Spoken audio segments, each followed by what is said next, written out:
Continuamos con la unidad 4 correspondiente a ondas en plasmas. En la última clase estábamos por iniciar el análisis de linealización para obtener lo que se llaman las relaciones de dispersión. Vamos a iniciar haciendo algunas suposiciones. Lo primero, en el escenario que vamos a considerar, no hay campo magnético. Luego vamos a asumir que no hay movimiento térmico. Adicional, los iones para nosotros van a estar fijos en el espacio y van a estar distribuidos de una manera uniforme. Es decir, la densidad de iones va a estar constante en cualquier lugar. Para efectos de este análisis, el plasma va a ser infinito, sumamente extenso. Es decir, no llegamos a un borde del plasma porque es tan grande que lo consideramos infinito. Y el movimiento de los electrones ocurre solamente en la dirección X. Ellos únicamente se están moviendo en X. No hay otro movimiento en ninguna otra coordenada. Entonces, considerando eso que acabamos de hablar, tenemos lo siguiente. El gradiente, que recordemos que el gradiente corresponde a las derivadas en las coordenadas X, Y, Z. Puesto que el desplazamiento que nos interesa a nosotros es únicamente en X, el cambio se está dando solo en la coordenada X. Entonces el operador Nabla va a ser únicamente considerando el cambio de X en la dirección de X techo. Dijimos que el campo magnético va a ser 0. El campo eléctrico para efectos de este análisis va a estar únicamente en X, y vamos a tener que nabla cruz C es igual a 0. ¿Por qué eso es así? Bueno, si recordamos, esto que tengo acá es la ley de Faraday, y lo que debería estar donde está ese 0 es la derivada del campo magnético respecto al tiempo. Aquí justamente. Pero claramente, como estamos diciendo que el campo magnético es 0, la derivada del campo magnético respecto al tiempo también es 0. Entonces, la ley de Faraday, que es nabla cruz C, se hace 0. El campo eléctrico que estamos considerando es un campo eléctrico conservativo. Entonces, sabemos que un campo eléctrico conservativo viene de un potencial eléctrico y que se representa como el negativo del gradiente del potencial. Eso es así cuando uno tiene un potencial eléctrico. Recuerden por favor esto, ¿verdad? Operador Nabla únicamente en X, campo magnético 0, campo eléctrico en X. El campo eléctrico se obtiene como el negativo del gradiente del potencial. Aquí viene la parte importante que me gustaría que presten mucha atención. Es un método bastante elegante. Si me siguen con cuidado van a ver lo elegante del procedimiento que vamos a hacer. Y también aquí van a ver cómo podemos utilizar las ecuaciones que en la unidad 3 obtuvimos. Si usted se preguntaba de qué manera uno utiliza esas ecuaciones, lo van a ver aquí en práctica. Tomamos entonces la ecuación de movimiento de los electrones, porque recordemos que los iones están fijos dentro del supuesto que hicimos. Los únicos que se mueven son los electrones. Entonces tenemos la ecuación de movimiento, como dijimos que el campo magnético es 0, este término U cruz B desaparece, y como dijimos que el movimiento térmico no se consideraba, la densidad de energía térmica se hace 0. Entonces esto desaparece y esto desaparece. Por lo tanto, nuestra ecuación de movimiento queda de esta manera. Adicional a la ecuación de movimiento, vamos a usar la ecuación de continuidad, que es esta que tenemos aquí para los electrones, porque es la especie que nos interesa, y vamos a usar la ley de Gauss. Recuerden ustedes que en el caso de la ley de Gauss, esto que tengo aquí representa la densidad de carga. Entonces tenemos aquí un rho. En este caso podría ser partido por epsilon sub 0. Entonces tenemos la ecuación de movimiento, la ecuación de continuidad y la ley de Gauss. Vamos a utilizar estas tres ecuaciones para resolver y obtener lo que se conoce como la relación de dispersión, que es una relación que nos dice cómo se comporta la onda en el plasma.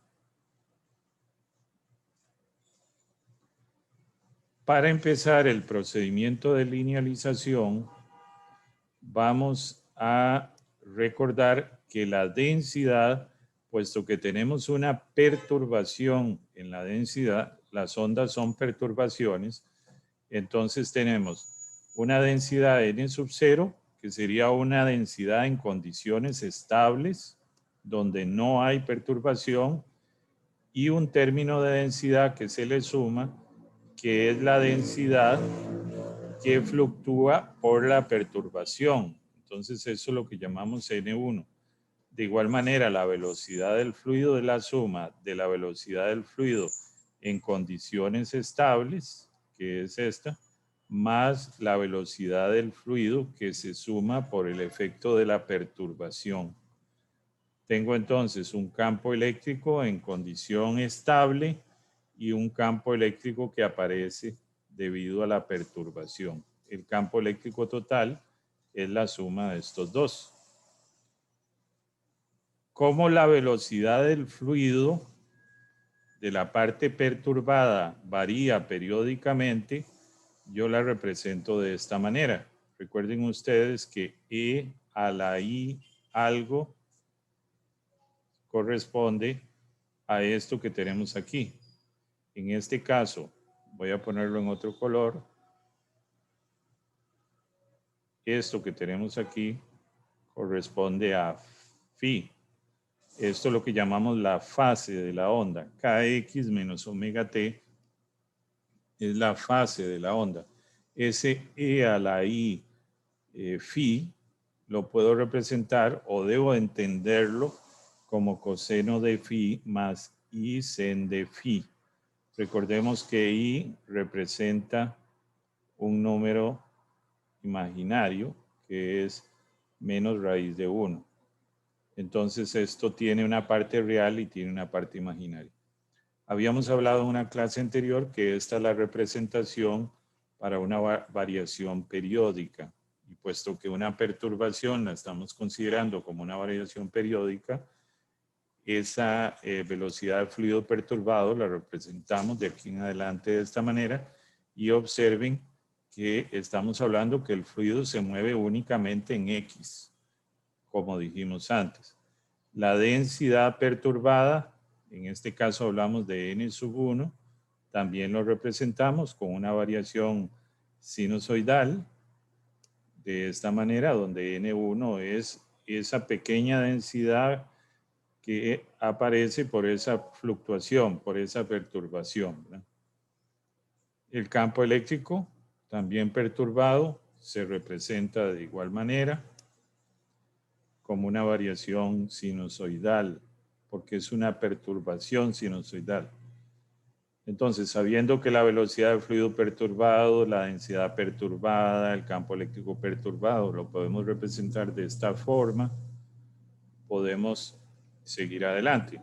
De nuevo, la densidad total es la suma de la densidad que tengo en condición estable más la densidad perturbada, y la velocidad del fluido es igual a la velocidad del fluido en condición estable más la velocidad del fluido perturbado, y campo eléctrico en condición estable más el campo eléctrico perturbado. Como nosotros estamos considerando un plasma neutro, uniforme significa que la densidad es la misma en cualquier posición, entonces la densidad no cambia con la posición. Recuerden que el operador nabla es un cambio de, en este caso, la densidad respecto a la posición. pero estamos considerando que el plasma está distribuido de igual manera en cualquier posición X. Por lo tanto, el gradiente de la densidad es 0. Vamos a considerar que la velocidad del fluido en condición tranquila, estable, es 0 y que el campo eléctrico en condición estable, tranquila, es 0 también. Eso nos lleva también a que vamos a considerar que la densidad no cambia con el tiempo. Tenemos una condición sumamente estable, por lo menos para la densidad en condición estable, que es n sub 0. El hecho de que la velocidad del fluido en condición estable sea 0 nos lleva también a que no va a cambiar con el tiempo, se hace 0. Y claramente al ser este campo eléctrico 0, su derivada respecto al tiempo también es 0. Tenemos que recordar estos 6 puntos que los vamos a usar ahora. Muy bien, presten mucha atención aquí para que no se pierdan. Tomamos la ecuación de movimiento, ecuación de fluido que habíamos obtenido. Recuerden que dos términos habían desaparecido, el U cruz B y el gradiente de presión. Ahora lo que vamos a hacer es la densidad, la vamos a sustituir por lo que es ahora, la densidad en condición estable más la densidad perturbada.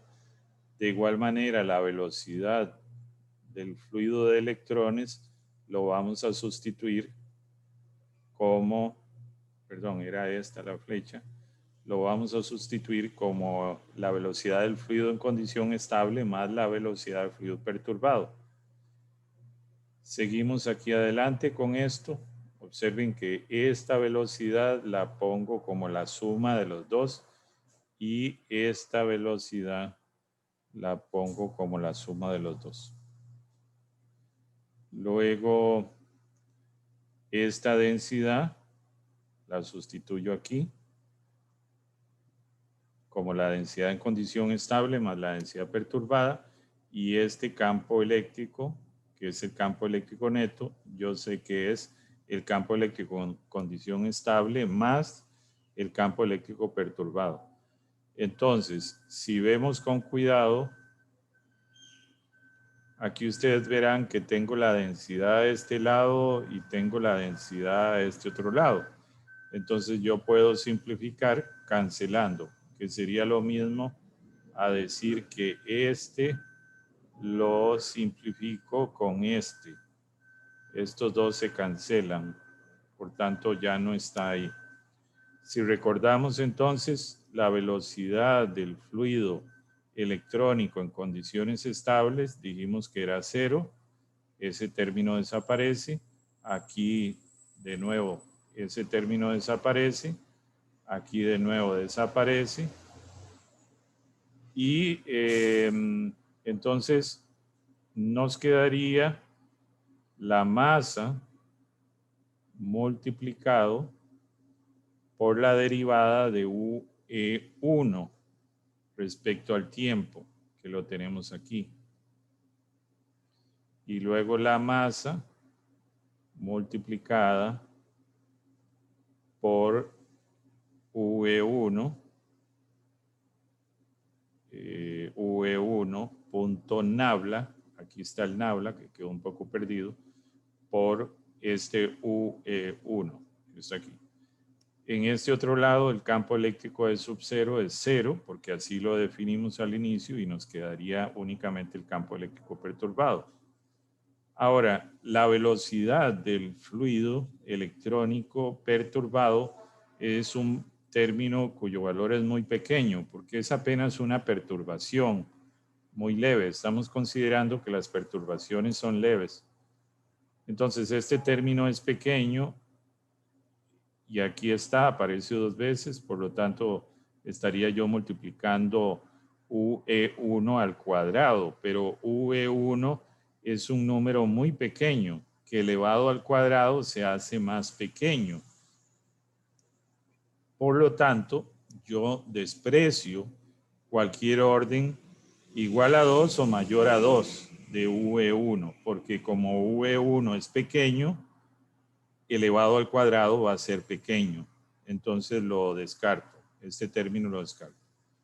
Por lo tanto, entonces lo que nos queda es esto que está aquí y nos queda esto que está aquí, que es lo que copiamos por acá. Muy bien. Síganme, por favor, para que no se pierdan. Vamos a hacer ahí punto y aparte. Punto y aparte. Vamos a empezar ahora otra cosa. Tomo la ecuación de continuidad y hago la misma sustitución. Observen. Aquí tengo la densidad. La sustituyo por la densidad en condición estable más la densidad perturbada. Aquí tengo la densidad, la sustituyo. Tengo la velocidad del fluido, lo sustituyo. Y entonces separo la derivada de la densidad en condición estable respecto al tiempo y la derivada de la densidad perturbada respecto al tiempo. Aquí este término, recordemos que la velocidad del fluido electrónico en condiciones estables dijimos que era 0, entonces me quedaría este término por este y este término por este. Entonces quedaría este y quedaría este. Ahora, si recordamos en la definición, dijimos que el cambio de la densidad en condición estable respecto al tiempo era 0. Por tanto, este término desaparece. Nos queda entonces solo este. Y aquí volvemos a lo mismo que mencionaba ahora. La velocidad del fluido perturbado es un número muy pequeño y la densidad electrónica debido a la perturbación es muy pequeño. Entonces este término en comparación con este lo puedo despreciar. Lo puedo despreciar. Por lo tanto, esto lo desprecio porque es un término muy pequeño.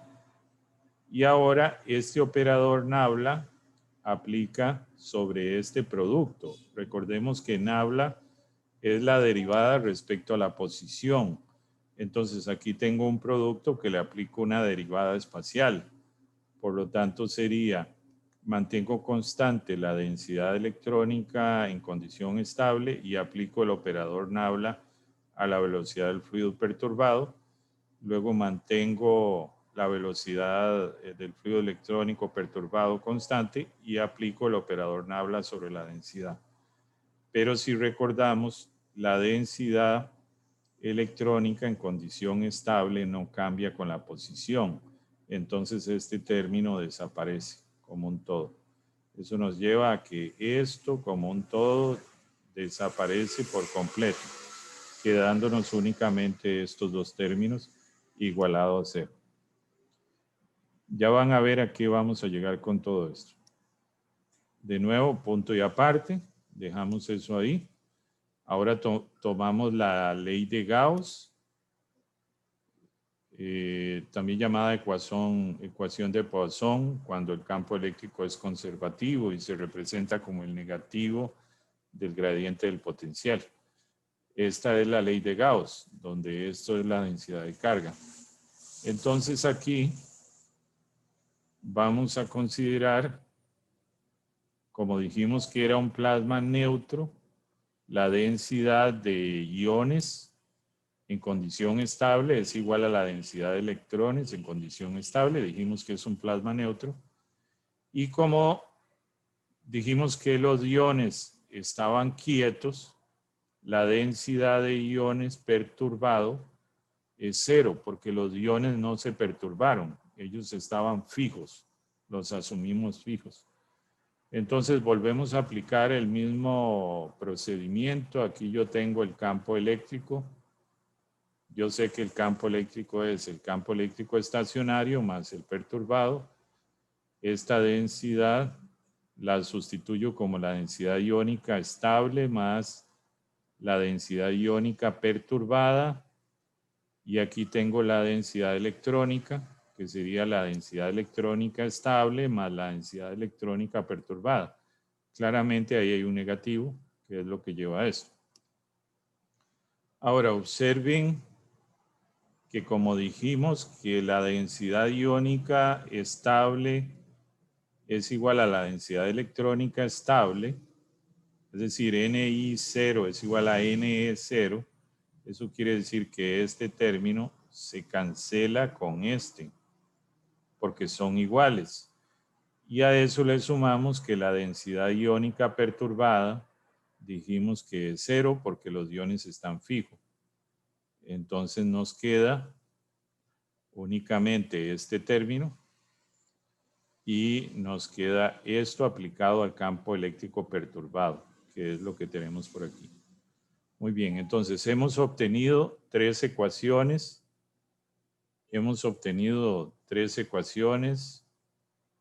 Y vamos a resolver con esto.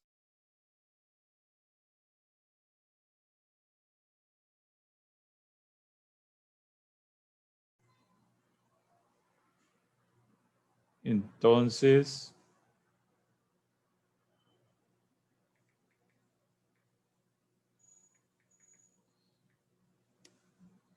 punto y aparte. Para seguir, tenemos que tener claro lo siguiente. Si dijimos que la velocidad del fluido electrónico perturbado lo representamos como una variación sinusoidal, que está dado de esta manera, y está únicamente en X, si lo derivamos respecto al tiempo, esta función, observen que aquí está la parte temporal, ¿verdad? Aquí, omega es la frecuencia angular y t es el tiempo. Entonces, si yo derivo esto, que es la función exponencial respecto al tiempo, observen, sería la derivada de e a la algo. Sería s a la algo por la derivada respecto al tiempo de esto que está aquí. O que diga, perdón, de esto que está aquí. Y la derivada de esto respecto al tiempo es i por menos omega. Entonces, la derivada de e a la algo por la derivada de ese algo, que es menos i omega. Entonces, derivar esto respecto al tiempo, lo único que nos agrega aquí es un menos i omega. Si hacemos lo mismo con la densidad perturbada derivada respecto al tiempo, de nuevo, como esto es una variación aquí temporal, derivo esto respecto al tiempo y me daría menos i omega derivado respecto al tiempo por i a ese algo, ¿verdad? El campo eléctrico también lo derivo respecto al tiempo, sería derivar la misma función y la derivada de este i a la algo respecto al tiempo sería menos i omega t por ese i a la algo. Entonces vemos que una derivada respecto al tiempo en una variación sinusoidal como la que estamos haciendo, lo que agrega es básicamente un i omega en cada término, sea la velocidad del fluido, sea la densidad o sea el campo eléctrico. ¿Por qué? Porque los tres parámetros están variando sinusoidalmente, siguiendo esta representación. Entonces, el cambio temporal de cada uno de ellos viene a ser nada más agregar un menos i omega. Podemos entonces, donde aparezca la derivada temporal, sustituirla por menos i omega, porque observen que a todos se les agregó nada más i omega. Y presten mucha atención, este es un detalle que no todos o muchas veces no se le presta atención como debe ser, que observen, permítanme que estoy moviendo cosas aquí, observen que esto que está aquí, perdón, aquí, eso que representé en ese morado es UE1. O sea, lo que yo tengo aquí en realidad es menos I omega multiplicado por UE1. De igual manera aquí, observen, esto que está aquí encerrado no es más que NE1. Y esto que está aquí no es más que E1 multiplicado por menos I omega.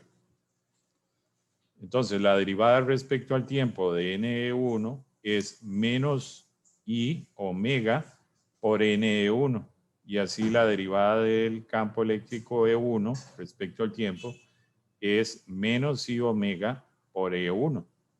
Por eso aquí les decía que lo que uno tiene que hacer básicamente como regla es, si usted ve la derivada respecto al tiempo, nada más ponga menos I omega y multiplíquelo por ese parámetro.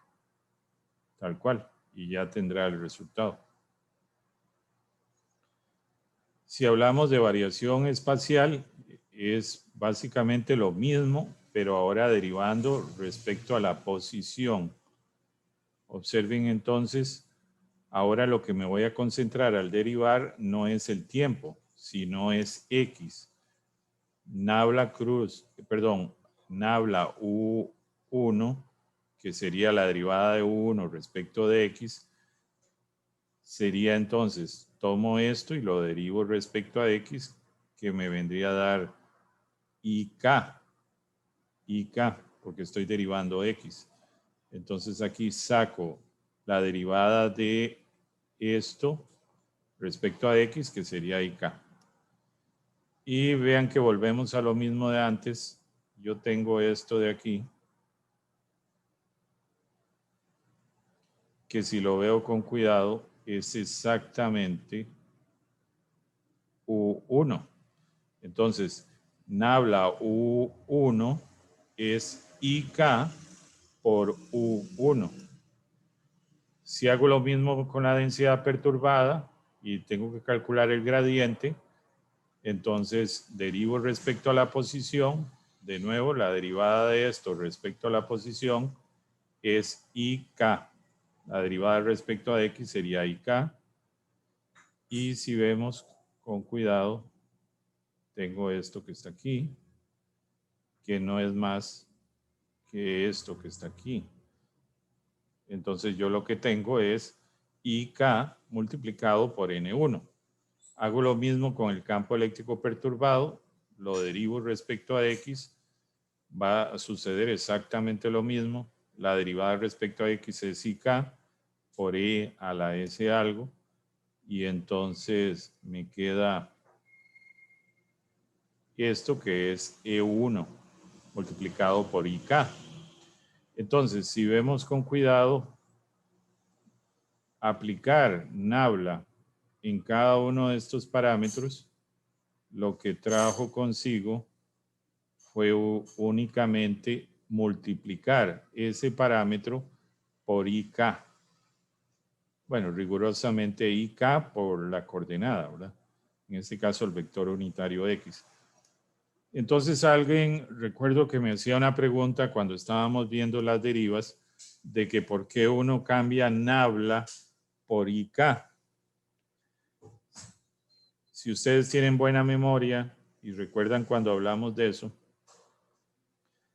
habíamos en una deriva que era la deriva de campo eléctrico cambiando con la posición. Yo les dije, nabla se cambia por IK. Y alguien me preguntó, ¿y por qué se cambia nabla por IK? Bueno, aquí está la explicación.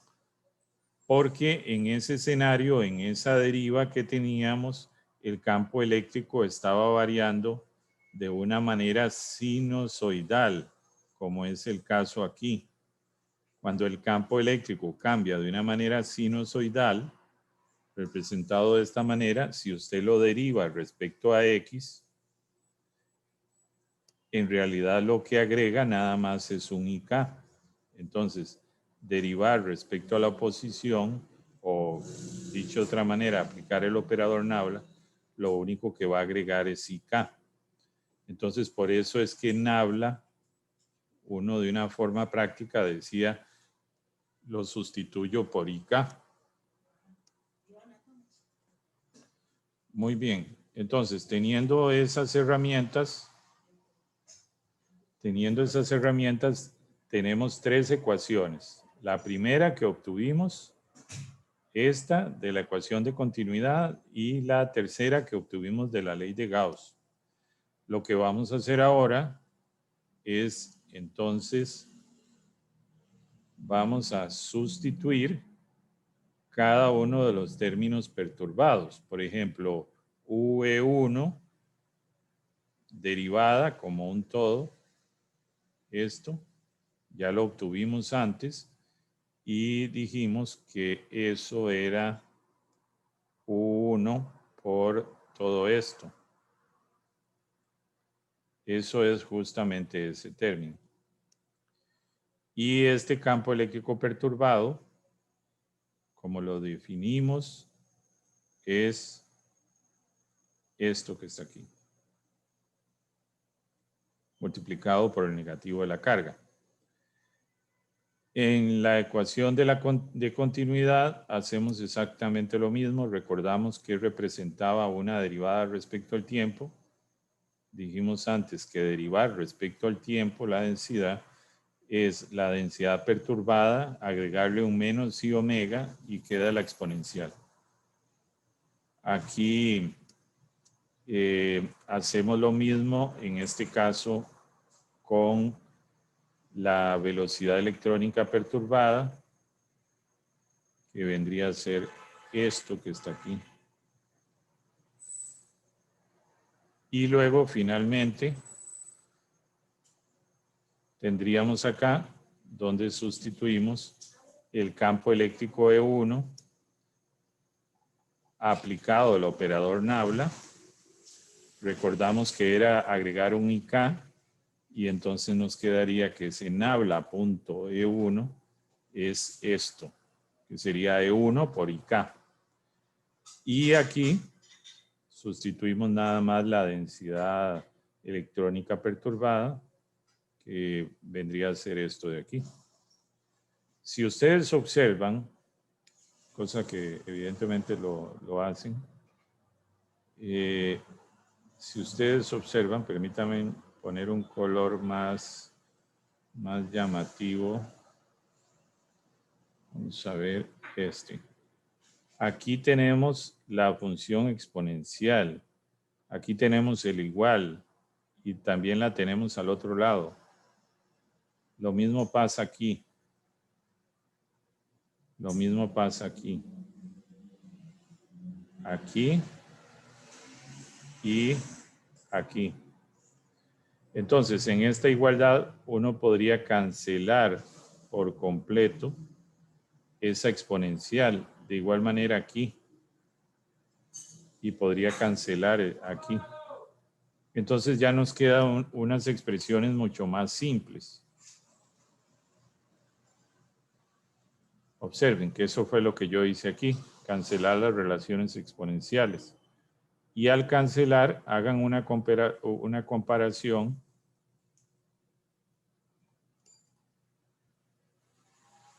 que lo que nos quedaría es esto, que está aquí, que si observan, es lo que estoy copiando aquí.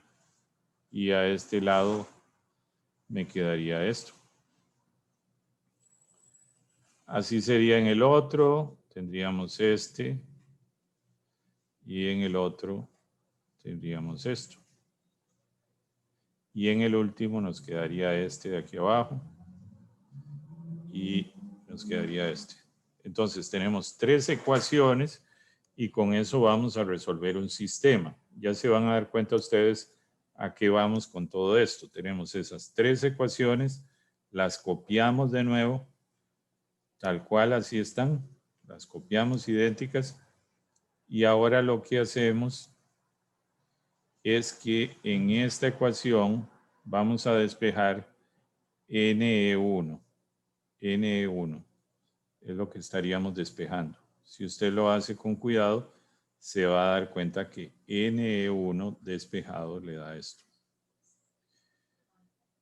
Ahora, tomamos la otra ecuación Y en esta ecuación viene NE1, entonces yo lo sustituyo, NE1. Y antes despejé el campo eléctrico 1. Entonces me queda el campo eléctrico 1 en términos de NE1, que está por aquí, pero yo lo sustituyo con lo que tengo. Observen, y tengo exactamente esto. Menos C, epsilon sub 0 y K. Y ahora ese E1 que obtuve, lo sustituyo en la tercera ecuación. Vean que lo que estoy haciendo es tan fácil como resolver un sistema de ecuaciones.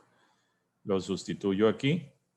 Entonces me queda esto, que es exactamente esto, y me queda menos C por E1, que es esto que está aquí. Entonces, ahora lo que vengo a hacer es que acomodo un poco los términos. Observen que aquí me queda aquí me queda eso mismo. Entonces puedo pasar a multiplicar por este. Me queda ahí cuadrado, omega cuadrado. Por aquí tengo 3 signos negativos, por eso es que queda ahí un menos. Pero sí me acuerdo y es igual a raíz de menos 1. Entonces, sí cuadrado sería menos 1 por menos, lo cual da más. Y entonces, lo que hago ahora es despejar omega. Despejo omega, pasando lo demás, y veo con cuidado que a este lado me queda UE1 y aquí UE1. Por lo tanto, yo puedo cancelarlo y despejo omega cuadrado, quedándome omega cuadrado de esta manera. Entonces, lo que estoy obteniendo es la frecuencia al cuadrado como una función de la densidad y de estas constantes físicas. Lo que estoy obteniendo es la frecuencia del plasma.